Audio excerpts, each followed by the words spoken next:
Hey everybody, it's Dr. Chance here, and more than likely if you're watching this video it's because you followed a link from our book.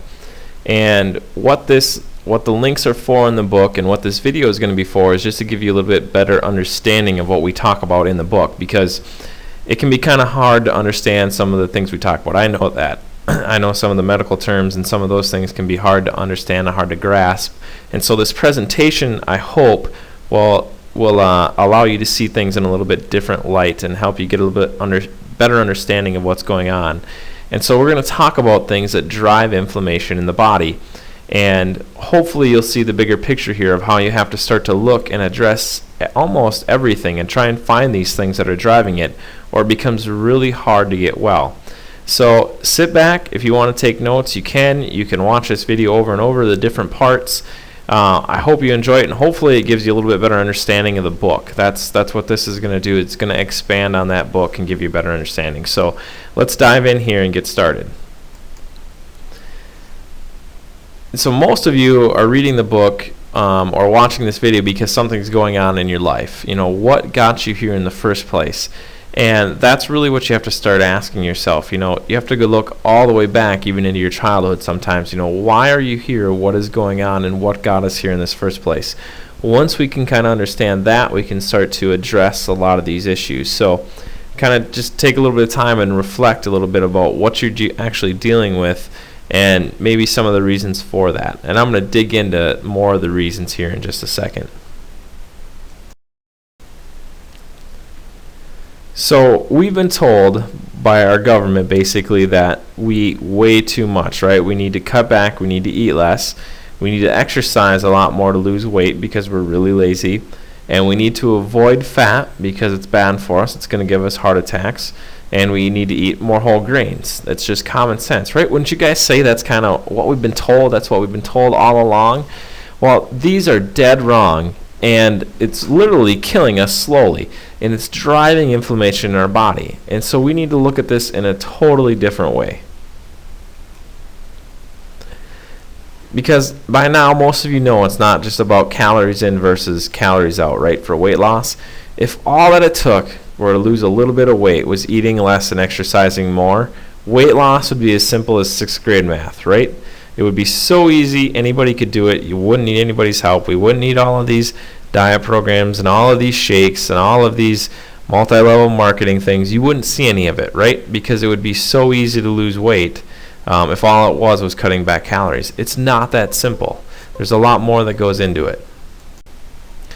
And so one of the big myths out there is that fat makes you fat. Well, actually, fat does not make you fat. It's the inability to burn that fat that makes you fat. The truth is that good fat can actually help your body burn fat. And so that's what we need to do, is we need to start to look at some of this and understand what is good fat and why does it make us burn fat. So let's look. You know, when we compare Housewives from the 1960s to today, you know, obesity rates have increased 214%. And I know in the 1960s, you didn't see a lot of women out there running like this, right? They weren't out jogging. They weren't out making sure to get their 3 miles in every single day. That's not what they were doing. So you can see that something fundamentally has changed in our country, okay? There's a big difference. You know, obesity rates have increased huge, and it's not because we're not exercising enough. That's not what's driving it. Fat has gotten a really bad rap. We've been told that if we increase our fat intake, it increases our LDL, our bad fats, right? And that's what leads to cardiovascular disease and heart attacks and just clogging our arteries. That's basically what we've been told. And that's wrong. That is absolutely wrong, and we know that now with the science that's out there. The truth is that increasing sugar and increasing bad fats, the difference between the bad fats and the good fats, that's what's going to increase that bad cholesterol, that small LDL, and the particles. That's what's going to drive heart disease. And so we need to start to get rid of the bad fats in our diet and decrease our sugar intake. And that's what's going to help with our heart disease issues. It's still a #1 killer. Fat overall is not what's driving heart disease. Because the truth is that low-fat diets have had little to no effect on weight loss and cardiovascular disease. Like I said, it's still the #1 killer. It's huge. So low-fat diets is not doing it. It's not getting the job done. And everyone is so concerned about cholesterol. It's one of the biggest things I'll hear in the clinic is cholesterol and statins. And oh, my cholesterol is so much higher. Well, let's just take a little bit. Let's take a look at cholesterol. Most people have never really looked at this or taken the time to understand it, and I don't blame them. But I'm going to try and break it down and make it really simple here for you. Cholesterol makes up 50% of the total cell fat. So every single cell in your body, 50% of it is cholesterol. That's a big deal. And so in order to have a cell, you have to have cholesterol. 25% of the cholesterol is in the brain. You cannot think without cholesterol. It is absolutely imperative to thinking. And we're starting to see these warnings now in the statins causing cognitive impairment and memory loss because of when you start to just pull fat randomly from the brain's not going to be able to think. Cholesterol is needed for the utilization of fat-soluble vitamins. So how many of you know how big of a deal vitamin D is, right? You hear about it all the time, you have to have vitamin D. Well, you have to have cholesterol in order for that vitamin D to work right in your body. It is imperative that we have enough cholesterol. And so you can see that even if you get your cholesterol too low, this could be an issue, okay? Most people are worried about it being too high. Too low is also a huge problem. Cholesterol stabilizes cells and it provides membrane integrity.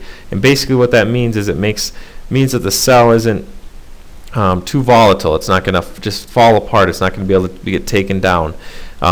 It prevents overfluidity by providing firmness, and it maintains the cell because things have to go in and out of that cell. We don't want just whatever coming in and whatever coming out. That cell is only supposed to allow certain things in and certain things out. And so we don't want it to be swollen. We don't want it becoming too hard, not too hard. And so cholesterol does a great job of maintaining that. And bad fats now. So let's get into the bad fats here. Okay, let's not worry so much about cholesterol. Let's worry about the bad fats that are in our diet. Bad fats in the form of polyunsaturated fatty acids, we call them PUFAs. That's what drives inflammation in your body, and that's what drives oxidative stress. And when you think of oxidative stress, you can kind of think of rust. And so studies show that people who eat more PUFAs from vegetable oils, their LDL oxidizes more easily. So just think of that LDL, that those fats in our body turning into rust in our arteries. That's what bad fats do. Studies indicate that vegetable oils trigger a gene and cause macrophages to become foam cells, then that leads to plaque. And so here again, bad fats are turning into plaque in our bodies. So let's get rid of them. Things like margarine and vegetable oils, bad fats, we got to get them out. A 2009 study from Harvard School of Public Health showed the more vegetable oils women in the study ate, the worse their atherosclerosis became. But here's the kicker. The irony of the study was the more saturated fat they ate, the less their atherosclerosis progressed. The highest levels of saturated fat actually reverse their condition over time. That's amazing. So we're talking about butter and milk and dairy and steak and meat. The saturated fat in those actually started to reverse their heart disease in these studies from Harvard. Numerous studies show bad fats cause inflammation of the cell membrane, which is going to start to lead to type 2 diabetes. The Nurses' Health study showed a substantial reduction of type 2 diabetes when good fats were added. Trans fats, which is a bad fat, were taken out. 84,000 nurses took part in this study. It's a huge study. The total fat and saturated fat intake were not associated with an increased risk of diabetes, only the bad trans fat. The Harvard study that showed a diet high in saturated fat from meats and dairy improved diabetes threefold. It got better with good fat. A University of Pittsburgh study indicated that frequent users of partially hydrated vegetable oils, a bad fat, had higher insulin levels. So their bad fats are driving diabetes. Bad fats cause inflammation of the cell, and that's going to blunt hormone receptors, causing autoimmune hypothyroidism. So you're kind of seeing how bad fats drive inflammation in all these different diseases, right? We talked about the heart, we talked about the thyroid, we're talking about diabetes. All of these are getting worse with bad fats. Studies show a diet high in vegetable oils, which turn rancid during processing. They decrease thyroid function, by causing inflammation. The Volek study and others have shown that diets high in saturated fat and low in carbs improve weight loss by improving thyroid function. The diet in the study had 50% of calories from good fat, low in carbs, and moderate amounts of protein. It sounds really similar to a diet that we promote. A study looking at tolerance to cold compared diets high in protein, carbs, and fat. It was only the diet high in saturated fat, due to its effect on the thyroid, that improved the tolerance to cold. So you can see, once again, once you start to add in the good fats, things start to improve and start to get better. You start to get in the bad fats, and you start to drive disease and inflammation in your body.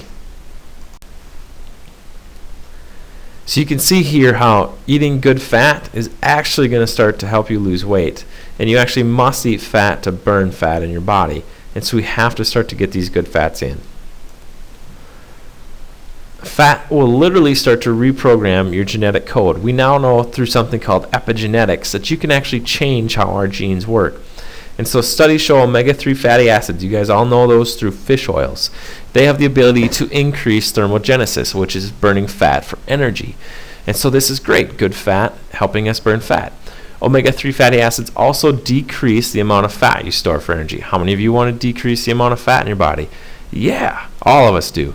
New studies show it achieves this through changing gene expression. It helps switch on genes. So literally, eating good fat is going to help you turn on the right genes to help you burn fat. The cover of Time magazine here. Why your DNA isn't your destiny. It's just what we were talking about. We know that with the right things, like fats and B vitamins and glutathiones, powerful antioxidants, can actually trigger the right genes to help you burn fat. Whereas in bad things, like bad fats, mercury, lead, pesticides, those things are going to make your genes go the wrong way and can actually start to make you gain weight. And so we want to start to put in the good stuff, get rid of the bad. It's that simple. And so what are a lot of these good fats? So a lot of these good fats are going to be things like extra virgin olive oil, avocados, coconut oil, raw nut seeds, real butter, raw cheese, yogurt, grass-fed meat, eggs, whole milk, fatty fish. Get some good walleye. That's what I like. And so can you see that the real problem here is actually a cellular issue? So when we take in bad things, it affects our cells in the wrong way. When we take in good things, it starts to change our cells in the right way.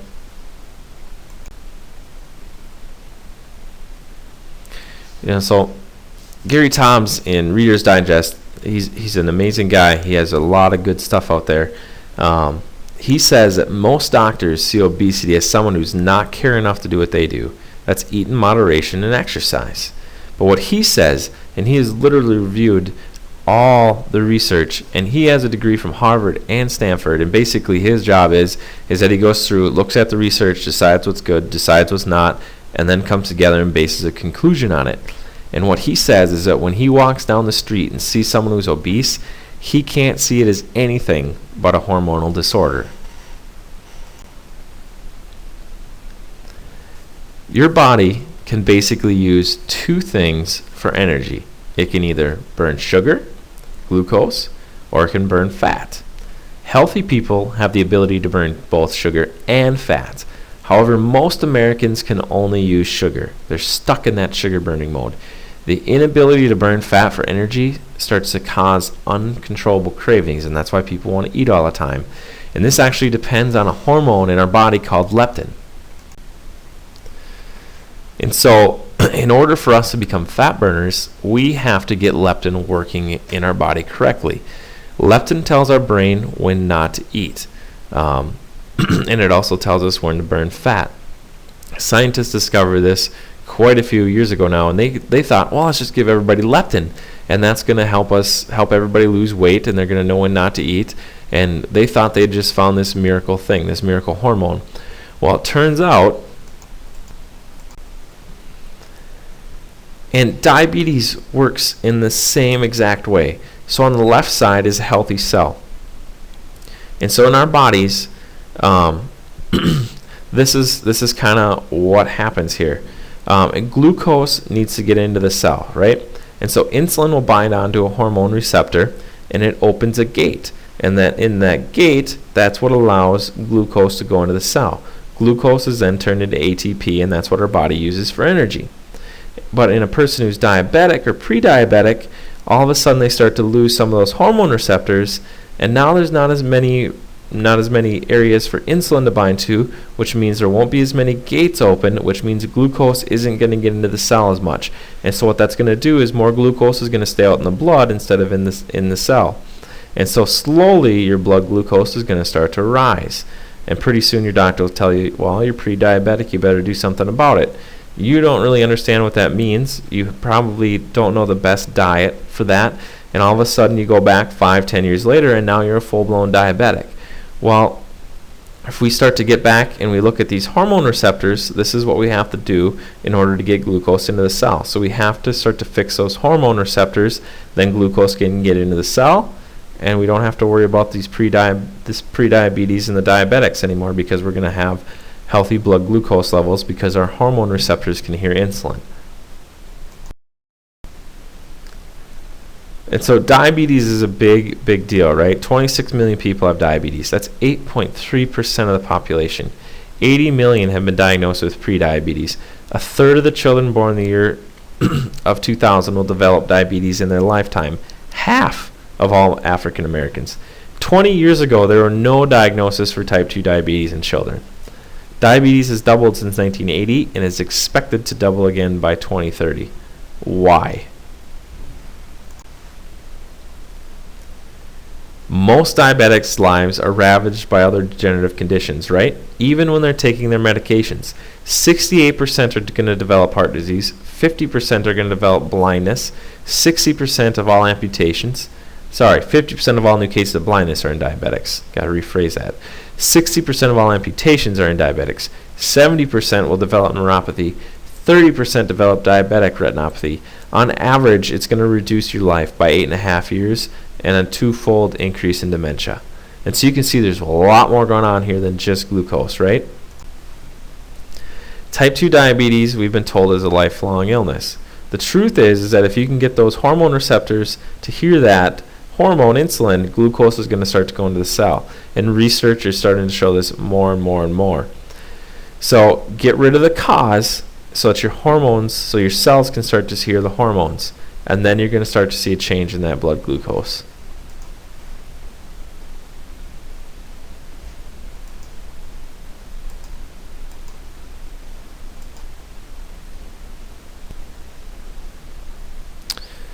So Avandia and Actose raise the rate of heart attacks, death, and obesity. Avandia and Actose are said to decrease your waist to hip measurement in advertisement, but that's only because they put so much more fat on your butt. Presently, there's a class action lawsuit for Actose causing bladder cancer. So if meds is the route you want to go, by all means, you can try and do the meds. We think we have a better way to do it, but if that's the way you want to go, just know that there are risks that come with it.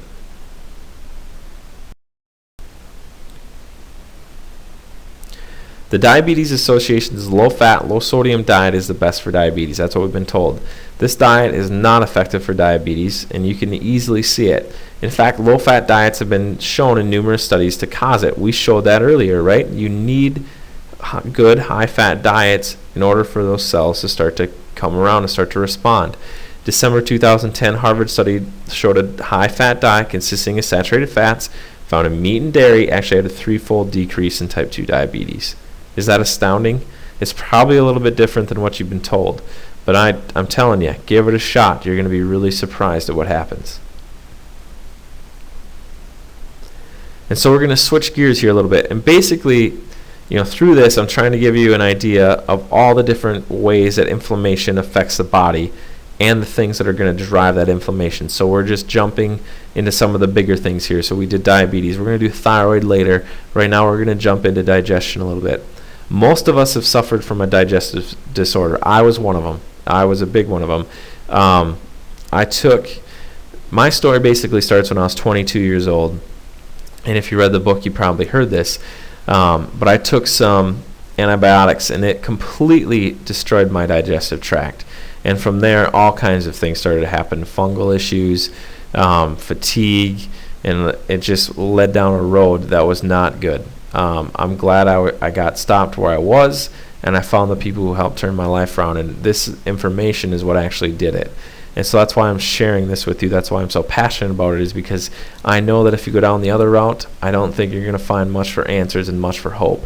I want to give you hope. I want to show you that there's a way out, and there's a better way to do this, and just how big of a deal this is, because people are struggling everywhere with this stuff, guys, and there's a better way to do it. And so let's get back into the digestive system here a little bit. More than 100 million Americans have digestive problems. 2 of the top 5 drugs are for digestive issues. Over $30 billion. There are more than 200 over-the-counters for digestive disorders, many of which cause additional digestive problems. Visits for intestinal disorders are among the most common reasons for trips to primary care docs. Most of us do not recognize or know that digestive problems wreak havoc in the entire body. And you'll see that I kind of explain it in the book there, how with the vagus nerves and the nerves to the stomach actually will cause your brain to be inflamed just because of how connected they are. If your gut's on fire, your brain's on fire. And so it's really hard to get well if you don't address digestive issues. And so this whole grain lie, and grains can really affect the gut because they drive inflammation. So let's look at this here. Does eating whole grains help lose weight? Does it help decrease disease? Whole grains will raise glucose as much or more than pure sugar. 2 slices of whole wheat toast will actually increase your blood sugar more than 5 to 6 teaspoons of pure sugar. That's the exact same as drinking a whole can of soda. So 2 pieces of bread are actually going to spike your blood sugar more than a can of pop. That's amazing, guys. I hope you take that. I hope if you take one thing away from today, I hope you take that away and just realize how much that can spike that blood sugar. And if this chart here really gives you a little bit better idea of what's going on. So if we look at the can of pop, the 42 grams, the whole wheat bread, 48, 93, 89, hour after eating, 156, 141. But then you'll see that the whole wheat bread actually sustains it longer at the 90-minute mark than the pop. And so they both spike it. And so neither one's great, but just realize what grains are doing to you as well. Grains have been hybridized and crossbred and have been turned into a super sugar, basically. Nobel Prize winner Norman Borlaug helped solve world hunger. He had a great reason for doing this with his high-yield dwarf wheat, but it's created an entire new problem, world obesity. This new hybrid is higher in sugar, amylopectin A, and more addictive, and is a new cause to a lot of thyroid issues. Even whole grains are too much sugar, but there are other problems with grains.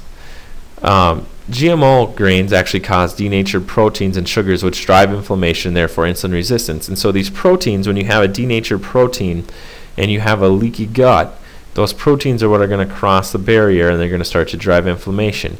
And so you want to stay away from these denatured proteins as much as you can. Gluten isn't the only denatured protein in there. It's just the most popular because it has an opiate effect on the brain. Grains contain a sugar called amylose, which is known to cause inflammation, especially in those who are already in a state of inflammation. The new gluten in wheat has gone through many structural changes due to hybridization. It's created 14 new gluten proteins, not in either parent wheat. There are now thousands of new strains with no safety testing at all. They literally are not tested. They're just put out there. We're the experiment. However, gluten is not the only denatured protein, like I said earlier. Lectins and phytates are also toxic anti-nutrients in all grains that are going to increase inflammation in your body. And most of you already know about this high fructose corn syrup. It's basically ethanol without the buzz. It blocks leptin signaling, it increases hunger, it causes insulin resistance, it's the #1 cause of weight gain in kids, it causes fatty liver, it increases small LDL particles and triglycerides, and it creates dependency and addiction. So let's go back to what we have to do here.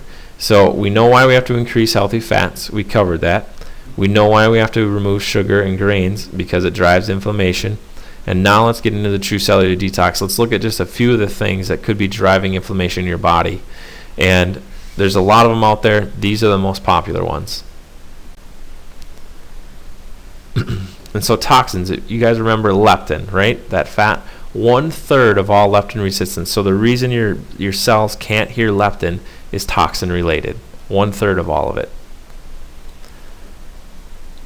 We all know how bad smoking is for us. Toxins appear to be the smoking gun for diabetes. The National Toxicology Program concluded that a strong connection exists between chemicals and type 2 diabetes. They looked at plastics like BPA, which have been banned in things like in baby bottles now. Pesticides, heavy metals, chemicals found in cigarette smoke is a culprit. They estimate that 30% of all diabetes cases could be from toxins. And that explains why we're starting to see diabetes in kids. That's why we're starting to see it in the thin and the non-obese. It's because these toxins are driving the diabetes. It's not just about food with diabetes. Obesogens. Remember, it's not just about those calories in versus calories out that we talked about at the beginning. Obesogens are chemicals that are in our food systems that disrupt our hormonal systems. Many researchers believe they lead to weight gain and in turn increase diseases that curse the American population. And I think this is a big reason why you see fast food and why it's so detrimental to us, is because of these obesogens that are in the fast food. And so most people think of toxins. When they think of toxins, you think of outside, but most of the toxins that are going to affect us are actually in our house. And a good website to visit is toxictop10.com. That's by Dr. Dan Pompa, and he does a great job of explaining it. So grab that website, go visit that, and I think you'll enjoy that website. So halogens, fluoride, bromine, and chlorine. You guys remember these from the periodic table, right? And so in science class, these are all grouped into a category called halogens. And we know that we need iodine, right? Iodine is also in this category. Iodine is what fills or what fuels our thyroid. It's what makes it go. And so if we have other halogens in the way, they're going to act just like iodine. So if we're getting too much fluoride, bromine, and chlorine, it's really going to be hard on our thyroid.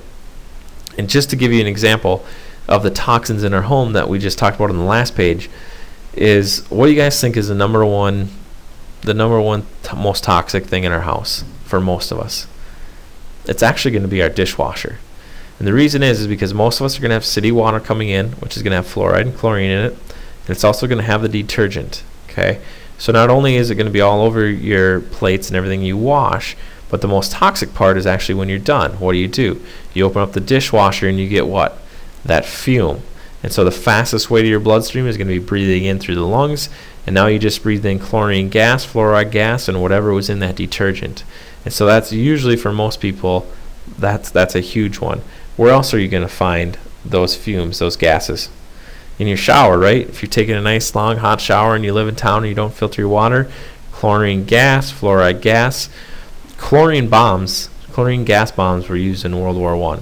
And so we know that these are toxic at high levels. And so if you're continually exposed to this stuff, it's going to have a detrimental effect on your body.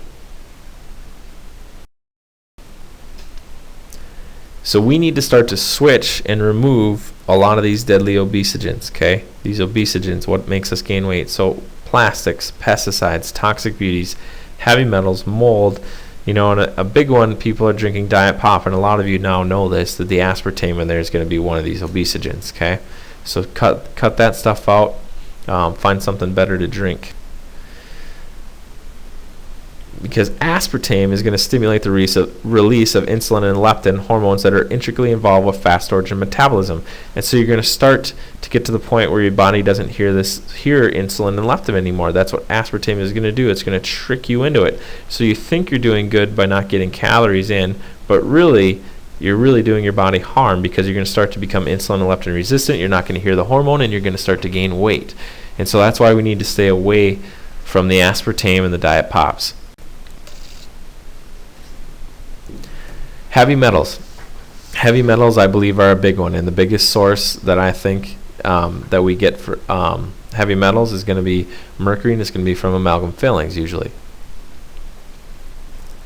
Studies indicate that the more amalgam fillings present in your mouth, the more mercury you will have in your organs, including your brain, kidneys, heart, and liver.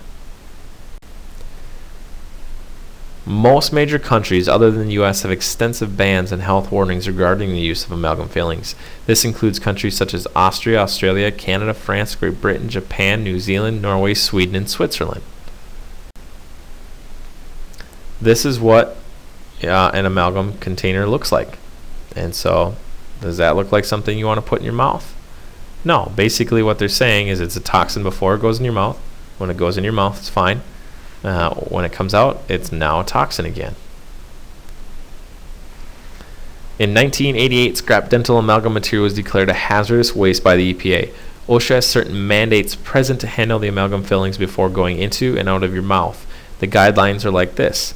Scrap amalgam must be stored in an unbreakable, tight-sealed container away from heat. Use of a no-touch technique for handling the amalgam, and it has to be stored under liquid, preferably glycerin or photographic fixer. One amalgam filling, according to the EPA, is enough to contaminate a 10-acre lake. One filling. Okay, this stuff is toxic, guys. And so it's up to you to do what you want to do. I'm a big fan of getting rid of many toxins as you can, but you have to make that decision for yourself. You have to decide if it's worth it or not.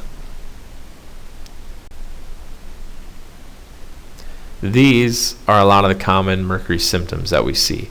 And we've known this for years and years and years and years. The FDA admits that mercury leaks from fillings. We know it does. They just say that it isn't going to cause any issues, even though we have no long-term studies. 40, 50 years, what's that going to do to your brain? There's no study that shows what it's going to do. I think it's common sense what mercury is going to do to you over a period of 40 to 50 years. Some people disagree with me, and that's fine. If you want a good video to watch just to see the vapor come off of a mercury filling, go to smoking tooth. Type in smoking tooth in YouTube, and that video is fantastic. It'll show you the vapor.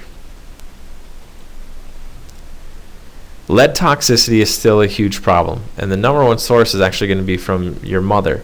And so if your mom had high lead levels, more than likely she's going to pass it on to you. And we've done a great job of trying to get rid of lead in a lot of stuff, but it's still around and it's still a huge problem.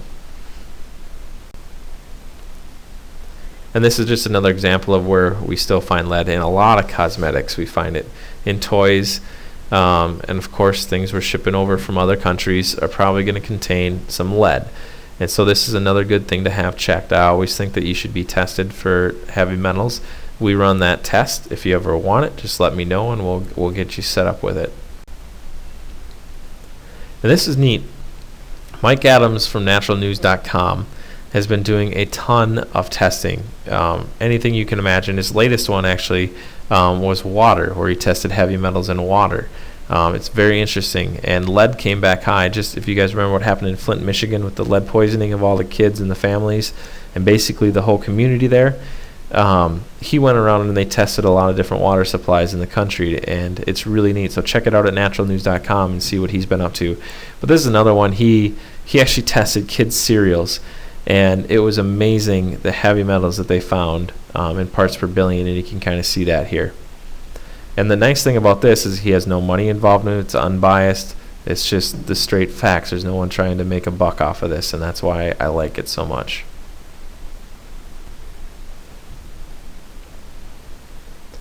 And so this is just kind of showing you how much heavy metals are being found in different foods. And Dr. Oz actually had a good show on this. There's over 500 ppbs of mercury in dried cat treats. They're finding tungsten in rice products, lead in ginkgo herb products. So if your herb products aren't good and you're buying herbs, not great. There's lead in cacao powders, rice proteins, arsenic in spirulina products, mercury in dog treats, copper in children's multivitamins. This is why you want to have good sources of the foods and the supplements that you're using, so that you're not finding this stuff. And the scary part is some of the supplements that you're looking at, it's not regulated at all. There's no regulation on it. So just make sure you have a good reputable company you can trust where you're buying your stuff from. And most of the good companies are going to test it, and they're not going to put anything in that they would deem harmful. And so that's why it's good to get a good reputable company. And so here's my heavy metal test that I had done. And my highest level was actually lead with a little bit of mercury behind it. And when I took it, I'm like, where am I getting lead exposure? And then we did what we know is, where's our number one source? Our mom, right? And so I went and tested my mom. My mom's, as you can see, off the charts. It didn't even fit on here when we went to measure it. And so this is, I'm guessing, where I got most of my exposure. And the interesting thing about my mom is that her mother started having mental issues, mental health issues when she was in her late 50s, early 60s, and has never really recovered. And I strongly believe that if we tested her, and it's really hard to get to test her just because of she's in nursing home care right now, and it's really hard to be able to do anything because they don't let you really do anything with them because they keep them so under control. That's a whole nother subject though. But when you look at this, I strongly believe that's what was happening with her, and I'm glad we caught it my mom, because we've been taking the right steps now to get this stuff out of her so that it doesn't cause any issues in her. And so this is one of my favorite tests to have done.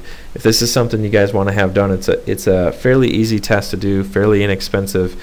You let us know and we'll get you set up with this test.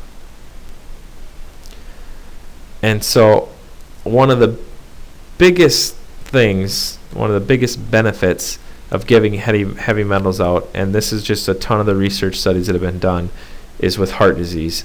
And it's amazing, the research and how much it cuts back on heart disease.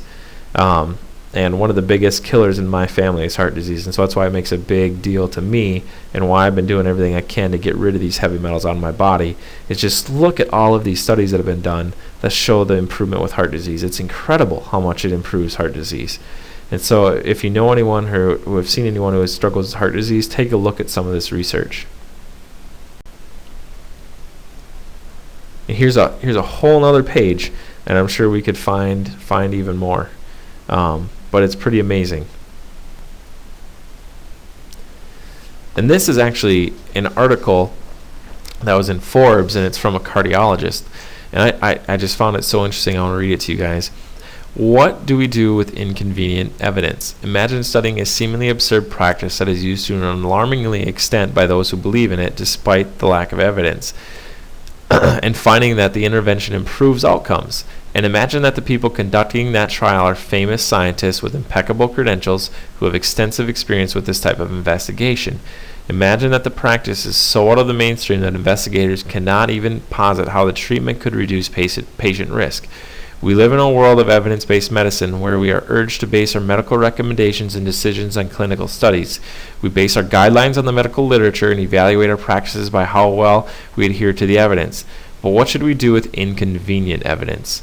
The National Institutes of Health sponsored a $31 million trial of chelation therapy, a therapy that involves the infusion of vitamins and a substance that binds certain minerals such as calcium. Some practitioners embrace this therapy and have recommended it for patients with heart disease. Although I have never learned about it in my training as a cardiologist, it is quite widespread, with reportedly more than 100,000 people using it in 2007, an increase of 68% from 2002, and I think those numbers are a lot bigger than that, guys. The trial, published in JAMA, compared 839 patients who had had a heart attack. They randomized these individuals to chelation, with 869 to a placebo infusion. To the surprise of many, after almost 5 years of follow-up, the chelation group had a lower risk of combination of death, heart attack, stroke, hospitalization for angina, or a procedure to improve blood flow to the heart. There was an 18% lower risk in the chelation group, and for about every 25 patients treated with chelation, there was one few adverse event. Also, there were no safety issues. This trial, like most others, had some limitations, but it is a positive trial. The authors, who are quite esteemed, seem surprised. They noted that no one knows how this therapy works. They said that the results were not strong enough to support the routine use of chelation therapy. It is not clear what they mean by routine. They seem unable to make a strong recommendation, as if some uncertainty how to act on what they found. The irony is that if a drug manufacturer had gotten this result, they would have celebrated. They have $1 billion drugs like niacin and phenobarbital and ezetimibe that have less evidence than chelation therapy. None of those drugs has contemporary outcome studies showing benefit, and 2 of them have 2 recent negative trials. So basically what this cardiologist is saying is that if drugs got results like chelation, it would be huge. Okay? And so I am urging you guys to look into this. It is amazing, some of these studies. It's amazing what it's doing. It's amazing how it's helping people, but it's not making anybody any bucks. It's not making any pharmaceutical any money. It's not making doctors any money. You're not hearing about it. So take a look. Take a look at this, guys. It could change your life. Let's move into mold a little bit. This is one that people overlook. Where I live, it's kind of a big deal because we get flooding every once in a while here, and it doesn't always get taken care of the way it should. And I like to go to the Bible for this one. And in Leviticus it says, if mildew is spread on the walls, the priest must order that the stones from the area be removed. Then contaminated material will then be taken outside the town to an area designated as ceremonially unclean, and the entire house must be scraped and cleaned thoroughly. If the mildew reappears, the house is defiled and must be torn down, and all the stones, timber, plaster must be carried out of town to a place designated unclean. All who eat or sleep in the house must wash their clothing. So basically what God is saying is get rid of the mold. If the mold come back, get out of the house. So mold is kind of a big deal. It can cause a lot of issues. We use something called the VCS test in our office. It was developed by Dr. Shoemaker, and you can go to survivingmold.com to learn more about this. But this is a test that I have every single patient come in just so we do not miss mold sensitivity, because it can be something that's affecting you. Mold is going to affect about 25% of the population. They're going to have a gene that gets triggered for it. Some people, it won't affect them as much. That doesn't mean you should be around it. It just means that only a certain part of the population are going to be sensitive to it. But we always want to test to make sure that you're not being affected by it, and that's not what's causing all of your issues. And so you can kind of see all of these things that add up. Okay, we need to get rid of them. We need to do a true cellular detox, because we have to be able to get nutrients into our cell. We have to be able to get waste out of our cell. When we have toxins, it creates inflammation around the cell, and nutrients can't get in and waste can't get out. The cover of Time magazine says, when inflammation becomes chronic rather than transitory, the body turns on itself with after effects that seem to underlie a wide variety of diseases. And basically what they're saying is that inflammation is the start of almost every single disease, whether it be heart attacks, cancer, Alzheimer's, you name it. Inflammation is going to be at the root. So we have to decrease inflammation in the body. And the three biggest causes of inflammation that we talked about are toxins, bad fats, and sugars, right? Now I'm going to go into a big one here, and this is kind of an epidemic, the thyroid epidemic, and this is going to be intriguing to a lot of women I know, and I hope you guys enjoy this part, because this can really, you make these changes, you understand how the thyroid works, and it can make a big difference in your life. So the numbers in the U.S. alone, 27 million Americans have thyroid conditions. However, only half are being diagnosed.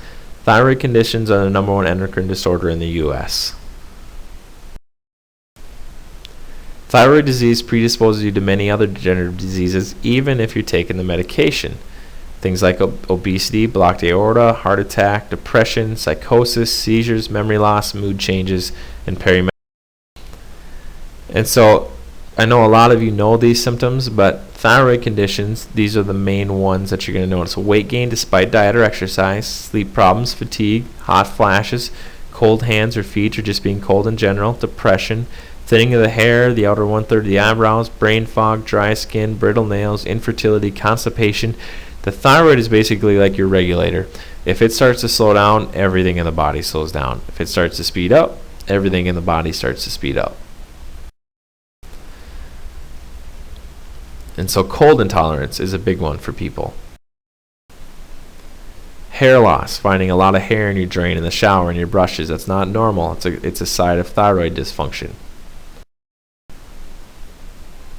And so what do we have to do to get the thyroid to function the way it should? Well, it's simple. We have to get rid of the cause, right?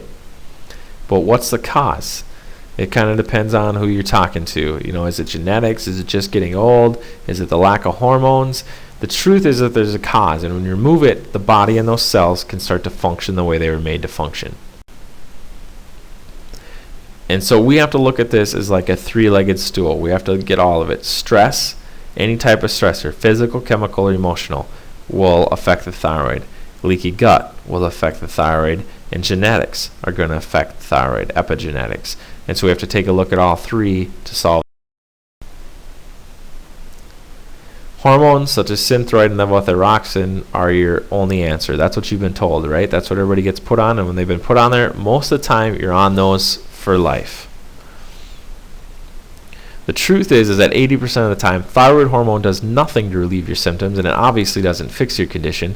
80% of hypothyroid is autoimmune related, Hashimoto's, and it's not going to respond to synthetic hormones such as Synthroid. And most people don't even get the right test to check for autoimmune. And we're going to talk about that here in a minute.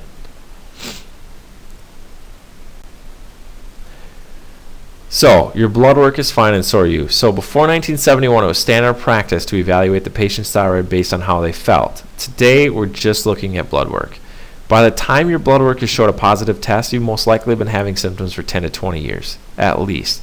Recall that 50% of the 27 million sufferers go undiagnosed, making this the most undiagnosed condition on the entire planet. And the problem with looking at just the lab, let's say that we have 80% that have thyroid dysfunction. Well, how they come up with the lab numbers is based on the average population, right? Well, if you have an average population that's all sick, you're going to have huge lab values, and we're going to be putting people into these normal ranges when really they're not normal. We're basing it off of bad numbers. Most doctors are still going to evaluate a condition based solely on the gold standard, TSH. This is the huge part here, though, guys. No studies, none, have been published demonstrating that you have a healthy thyroid function when your TSH is in normal range. None. There are no studies that say just because your TSH is normal, it means your thyroid's functioning. That should blow you away. Not to mention the ranges they use for normal tests are based on a thyroid epidemic, not the normal ones. That's what I was just talking about in the last slide. So published studies say TSH values greater than 2 can indicate health problems, even autoimmune thyroiditis.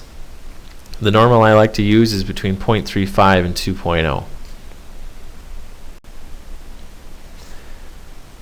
Most thyroid conditions are similar to other hormone conditions that we talked about earlier, like type 2 diabetes, guys, or like leptin with weight loss. The real problem is not the pancreas or the thyroid gland, but it's the hormone receptors on the cell it's trying to signal to.